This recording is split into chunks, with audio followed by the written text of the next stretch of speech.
Now, hello everyone. We have the pleasure today to have a good friend of mine, Sylvain Guimond, doctor in sports psychology. Dr. Guimond, I'd like you to introduce yourself because you have at time minutes this long, but please focus on the glamorous point. Oh, I have no glamorous point, but I'm a back specialist. Actually, I take care of back problem and created a software that's called biomechanics, and we do biomechanic analysis, like posture analysis. And because of that system, I work with a lot of high-profile sport athletes, and that people known me because of that. When Mario Lemieux had back pain, I helped him out to go back and play, and I did the same thing with Tiger Woods and many other athletes. So that's probably how people came to know me through these very well-known people. But that's it. And my second background, my first background was biomechanics, and then I decided to go on and did a Ph.D. in sports psychology, as you said. And the reason why I wanted to go in sports psychology is because most of the patients that I see, when they come to see me as top athletes, of course they have, biomechanic problem and back problem, but worse they have, I'd be able to go back and play like I used to play. And because of that, the psychology part of that was really important. So I wanted to help them out facing that tough time of their life, because all their life they've been dreaming of playing either in the NHL, the NBA, or the Major League Baseball, and because of this back problem, this was taking away their dream from them. So the point is, yeah, of course I could help them with their back pain, but most of it was really to help them deal with the stress of dealing with back problem, and probably that could end their career. And for a top athletes, the only thing that they don't want to have is really to end their career with an injury or something like that. So that's why I wanted to create the link in between posture and personality and pain, and also helping them to cope with that tough time that they have to deal with when they're injured and then they're taken away from playing. You are so Pretty humble. much. I've been through your place, Yeah. and there's no one in the sport world. Name them. He has seen them, and he has seen it everywhere. Actually, what's you see behind that his living room. but honestly, the reason why I invite you here and why we are friends, it's from somebody who has connect and treated so many people. I know the people you are naming, or the people I wonder if I can have an autograph from. And you're one of the most humble people I've met. Open to you, everybody is the same, and this is why we want to have your wisdom today. First of all, how you doing within this time of crisis? Well, it's really tough for me at this moment, because I still have this clinic of mine where I treat patients and I see people. Now, this is closed. I mean, we cannot see patients. The same thing goes with you as a dentist. In order to protect the public, we have to protect ourselves so that we don't transmit that virus that is putting the world on hold at this moment. So I had to stop that. The second thing is, the first thing they've done, they say you cannot get together more than 250 people together. So most of my day is spent giving conferences all over the world, and actually this end in one day. So it was quite a crisis when I was up north in Quebec giving a lecture. And then after I went on the internet and see that the government is asking not to have any group getting together, and when when your job is a speaker, I mean, I could speak to people through the internet, but my job is I meet with them in person, and I talk to a lot of people getting in the same room. So this was over in one day. So of course, right now this is a tough moment for me, because I've never stopped working in my life, and now I'm placed here and not working, and and it's scary in a sense of, as an entrepreneur, you always wanted to, every day counts. Every day is important. Every day you have to reach and do something so that your business stay alive, and you're always to new ideas, new invention, new creativity things, so that your business keep growing. Otherwise, if it stops growing, then it's going down. So to me, I have three places where I can make money in my life is through see patients, talking to audience, and the third thing was really with my business, which is also a posture analysis and coaching. I do a lot of coaching with people, personal coaching. This is right now. This is the only thing that I can do is the coaching with internet at this point. So thanks to this new technology, we can talk to each other. We don't have to meet. And I think this is the future of people in business. They really have to go and get new ways of reaching people. And thanks God, this technology is allowing us to do something like that. So this is my third avenue where I can make money and I can have a living. So You are the great Dr. Sylvain Guimond. You are the people who people came to and said, "Can you realize my dream?" So, what can we expect from you within the next few weeks or few days, so you can be bouncing back? well, I think that all of us right now, we have a chance to. I always say that if you want to create something, you have to have a mind that is free to create. And a mind that is free to create is a mind that um, can have to search of something to do. When we are so busy that there's nothing new we can create, we are too busy for that. And we are afraid that our kids are going to be bored, so that we are so afraid of that every moment we gave them things to do. But if we want to create creativity for them, if we would like them to develop their creativity, they have to find place where they have nothing to do, and then they'll create something. But if your mind is always busy doing all kinds of things, there's no place to create something new. So I think this moment that we are all on pause is giving us the opportunity of creating new things, maybe new ideas. I'm writing a book right now, and I'm busy like I would be busy, but to create and to have something new when this is all over, I'll be ready to give people something else and move on. Actually, you So have to that give us some hope, right because now, I think we have to get together and have a new ways of connecting together. And I think this is going to take the humanity to see, well, we are all on this small planet all together. We have to take care of everyone, and it has to be fair for everyone.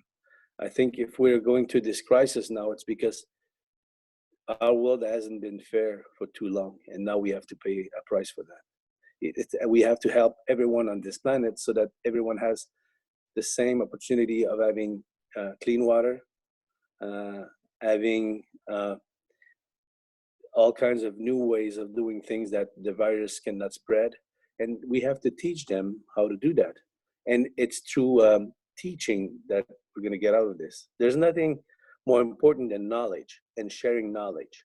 If we don't do that with everyone on this planet, we're all going to die like stupid people all by ourselves, just to see if I can get richer than you, whatever. It has not, I mean, we have to stop that.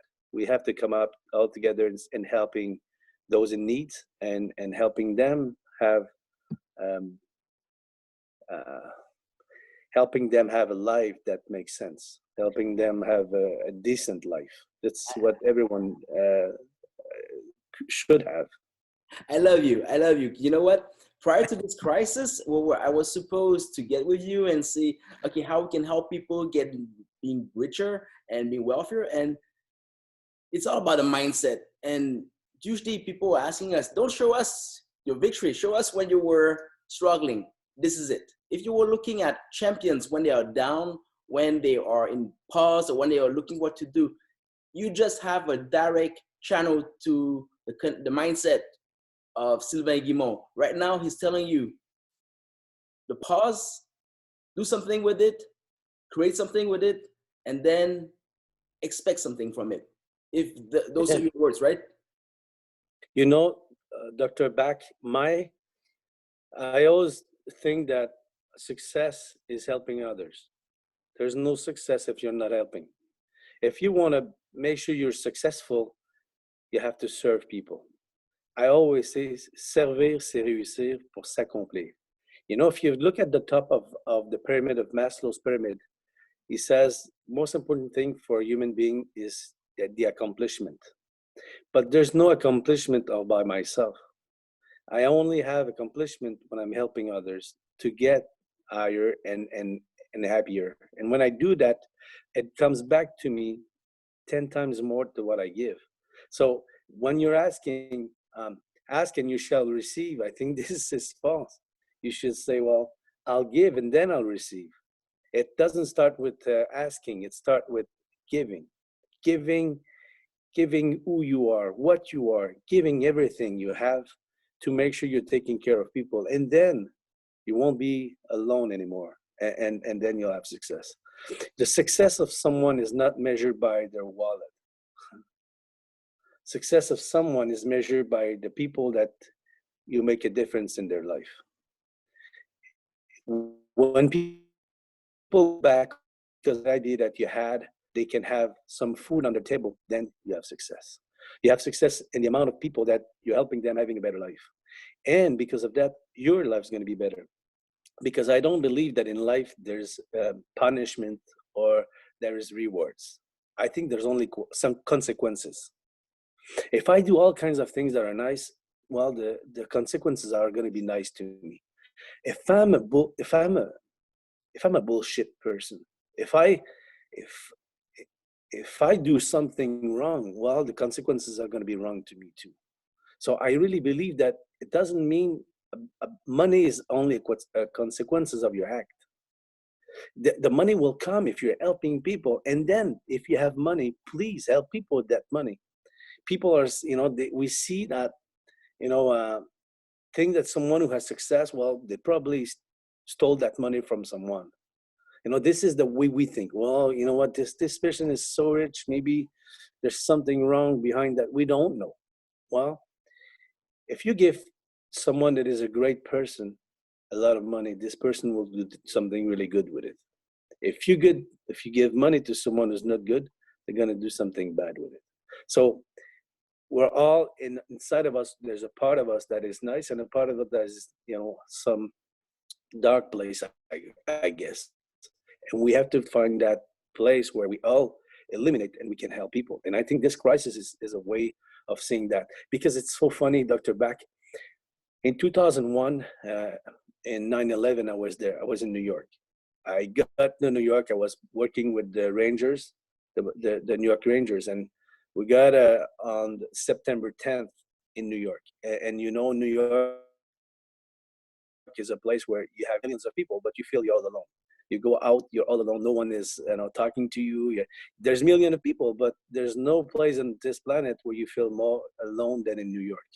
But I love this city. I love New York. I studied there. I stayed there for a while.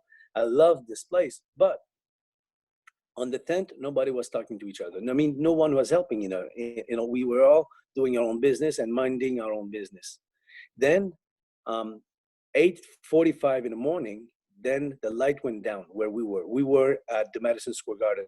Actually, the test was supposed to be done downtown where the tower are. So in my schedule, I was scheduled to be in the tower. So people that known me, they thought that I was in those two towers when it happens. So it was only at 8 o'clock at night that I was able to say to my loved one that I was okay. But for 12 hours, they thought that I was in those towers and probably dead. But what I do remember from that very critical day, that everyone remembers where you were on September 11th. I was in New York, and the best place to be, to help and love people, was September 11th.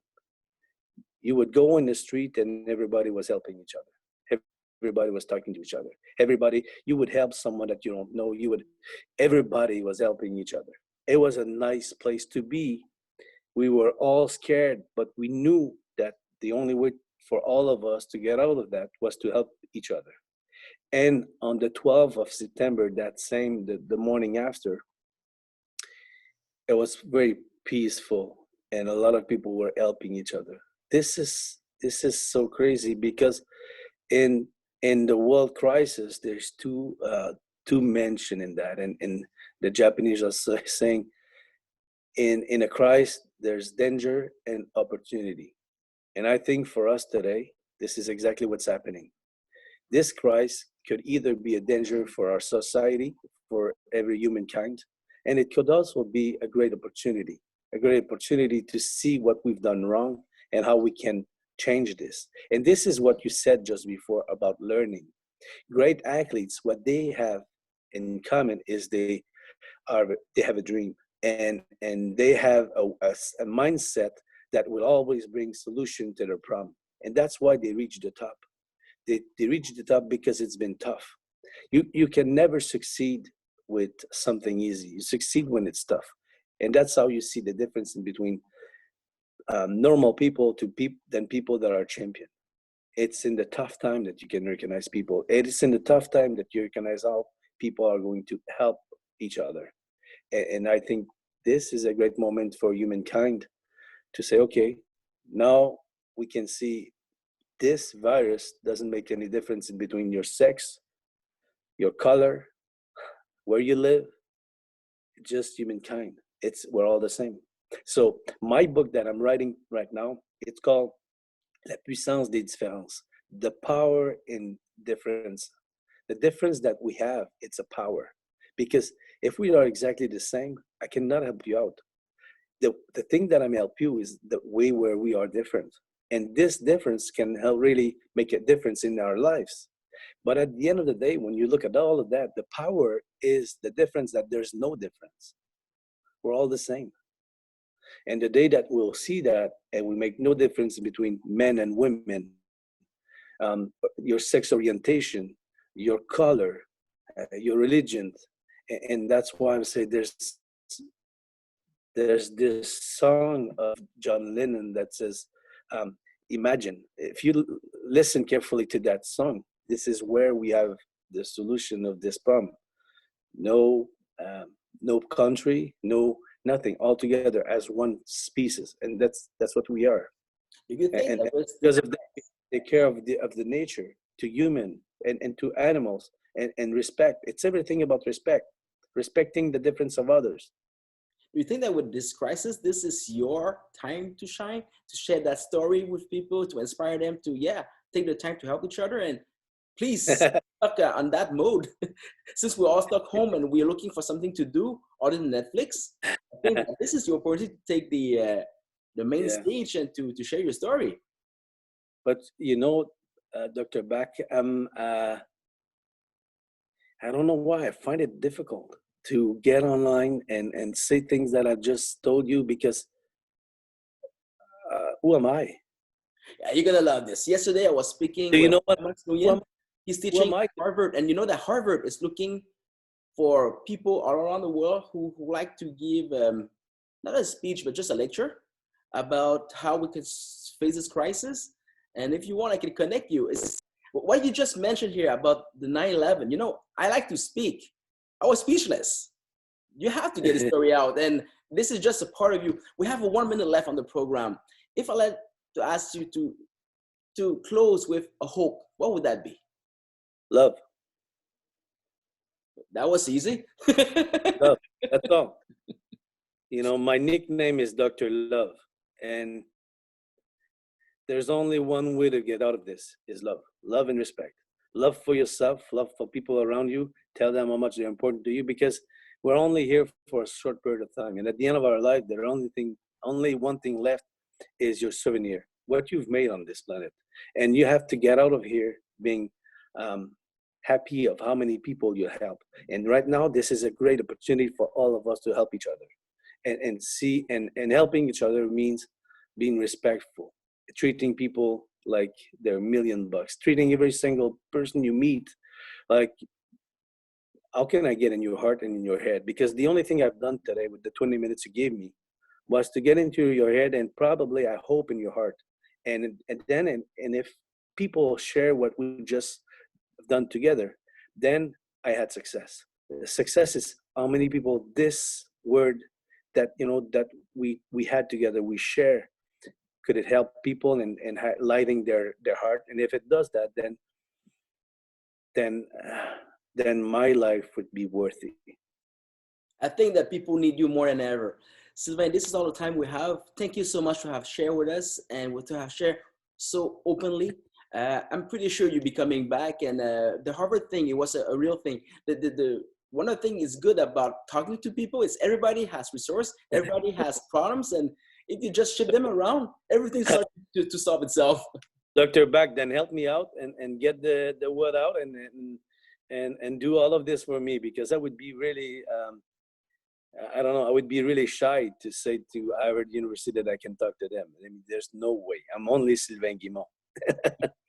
Dr. Guimond, thank you so much, and hopefully everything will be fine. But I'm sure that we'll be seeing you more and more. Thank you.